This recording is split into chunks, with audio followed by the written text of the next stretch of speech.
We've got the Oscar nominations, a bunch of live-action movie versions are entering production, and a bunch of long-lost Star Wars is coming to Disney+. It's the Nerd News headlines for March 21st, 2021.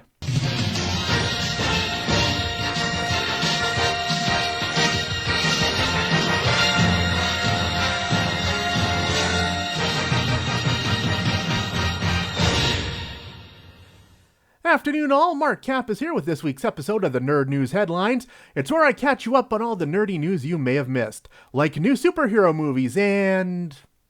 well, that's pretty much it. When it comes to the news, I've got a singular focus. Anyway, on with the show. The 2020 Oscar nominations were announced this past week. Coming out on top is Mank with 10 nominations. This one comes to us from legendary director David Fincher, and it's all about screenwriter Herman J. Mankiewicz and his efforts writing Citizen Kane. Among its nominations are Best Picture, Best Director, and Best Actor for its star, Gary Oldman. But there was quite a bit of history in this year's Oscar nominations. For the first time ever, there are 2 women nominated for Best Director. First up is Chloe Zhao for Nomadland. I'd kind of like to check that one out, if only because Zhao's next film is Marvel's Eternals.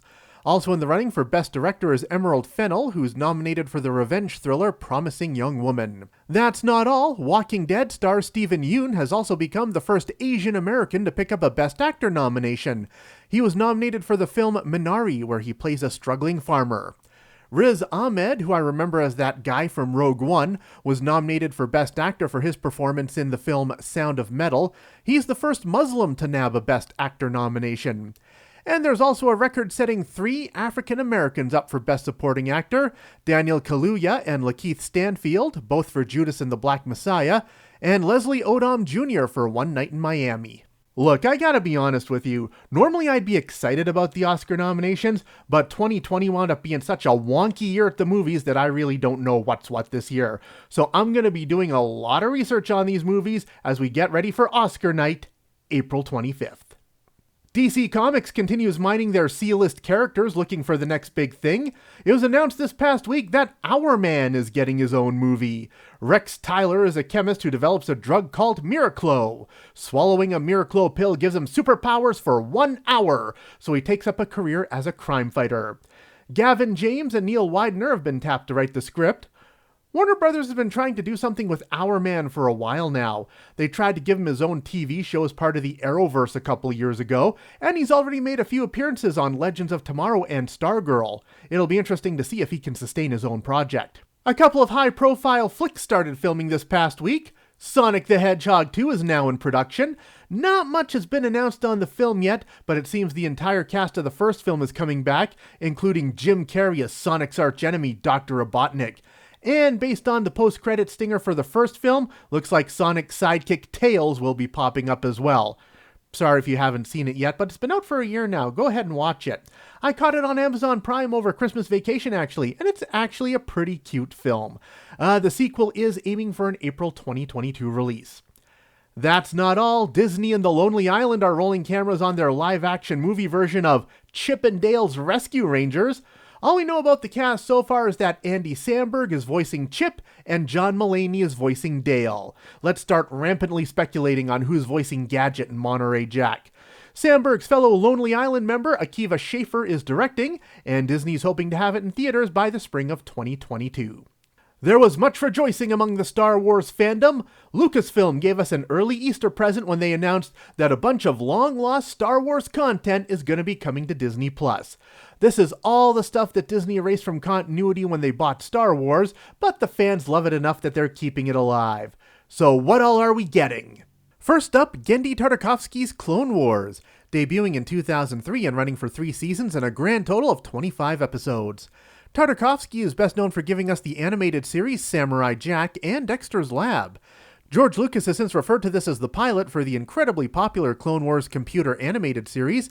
I'm excited for this one as I missed it in its original run. Speaking of Star Wars cartoons, we're also getting the Ewoks animated series. This one debuted in 1985 and ran for 2 seasons. Many happy memories of watching this one on Saturday morning as a kid.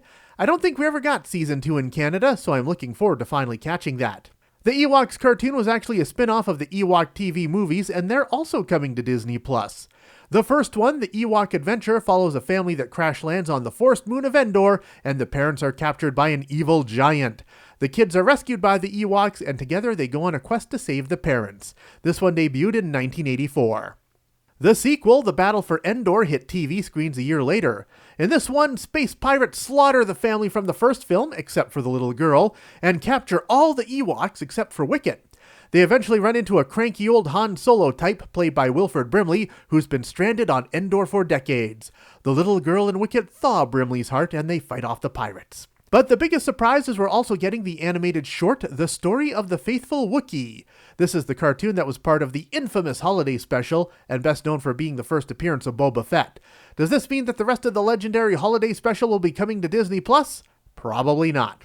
As excited as I am for all of this, there's still some long-lost Star Wars content I'd love to see. Why not the Droids cartoon, which ran alongside the Ewoks cartoon back in the 80s? Hopefully a Disney Plus release on that is in the works as well. All this long-lost Star Wars content is coming to Disney Plus on April 2nd. Let's look at another upcoming Disney Plus original. The Mighty Ducks are back. The Mighty Ducks Game Changers drops on Disney Plus this Friday. The Mighty Ducks have grown over the past 30 years to become a hyper-competitive, unstoppable juggernaut of minor hockey. When Lauren Graham's son is cut from the team, she decides to start her own team of misfits to prove once again that it's all about the love of the game. And helping her out, the original coach of the Ducks, Gordon Bombay, once again played by Emilio Estevez.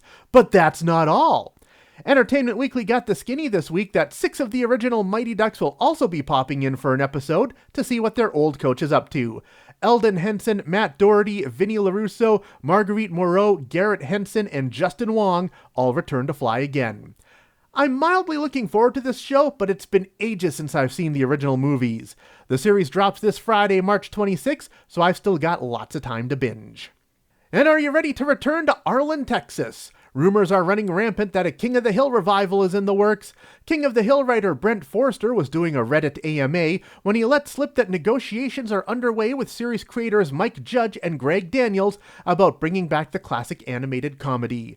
According to Forster, the revival would add about 15 years to everyone's age, so here's hoping we get to see Bobby Hill as a struggling stand-up comic. Fingers crossed that it happens, as that was just a great show back in the day. And that's all the news that caught my eye this past week. As always, thank you for tuning in. Like, share, and subscribe, as the kids say. And now I can go back to pondering the immortal question, should I upgrade my Crave subscription to watch the Snyder Cut?